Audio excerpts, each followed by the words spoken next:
آج کا ہمارا موضوع ہے علامہ اقبال کی ازدواجی زندگی۔ جیسا کہ آپ کو معلوم ہے، علامہ اقبال نے 3 شادیاں کی ہوئی تھی۔ علامہ اقبال کی پہلی شادی اس وقت ہوئی جب آپ کا میٹرک کا رزلٹ آیا۔ یہ 4 مئی 1893 کی بات ہے۔ علامہ اقبال سہرا باندھے ہوئے تھے اور اسی روز ان کے میٹرک کے نتائج کا اعلان ہوا۔ علامہ اقبال کی پہلی شادی گجرات کی ایک متمول خاندان سے ہوئی۔ آپ کے سسر کا نام ڈاکٹر عطا محمد خان تھا اور ان کی بڑی بیٹی جن کا نام کریم بی تھا، ان سے علامہ اقبال کی پہلی شادی ہوئی۔ کریم بی کے وطن سے علامہ اقبال کی 2 اولادیں ہوئیں۔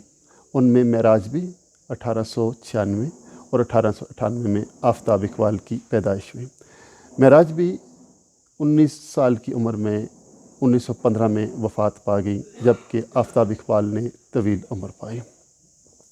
علامہ اقبال اور کریم بی کی کوئی ذہنی ہم آہنگی نہیں پائی جاتی تھی، جس کی وجہ سے ان دونوں میں نباہ نہ ہو سکی۔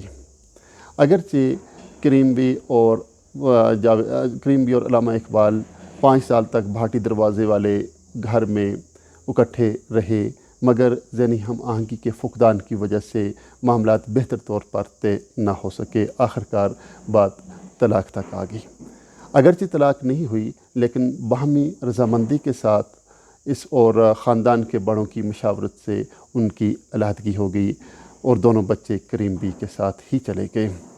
اقبال کی دوسری شادی 1910 میں سردار بیگم، جو جاوید اقبال کی والدہ ہیں، ان کے ساتھ ہونا طے پائی۔ 1910 میں ہی ان کا نکاح ہو گیا، مگر رخصتی عمل میں نہ آئی۔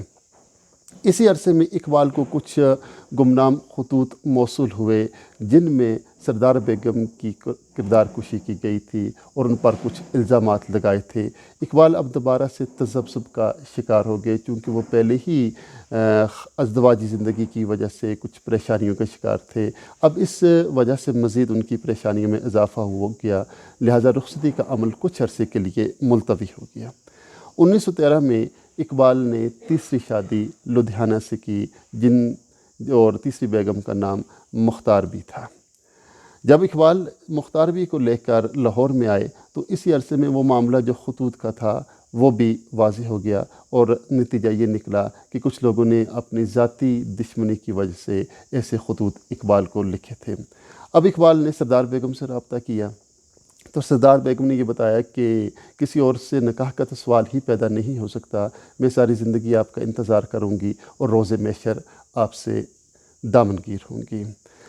جس وقت سردار بیگم کا نکاح ہوا اس وقت وہ وکٹوریہ گرلز ہائی اسکول میں پڑھتی تھی، جبکہ جاوید اقبال نے اس بات کی تردید کی ہے۔ خیر، 1913 میں سردار بیگم کی بھی رخصتی عمل میں آ گئی۔ اب دونوں بیگمات کو لے کر علامہ اقبال لاہور منتقل ہو گئے۔ 1924 تک علامہ اقبال کے ہاں کوئی اولاد نہیں ہوئی۔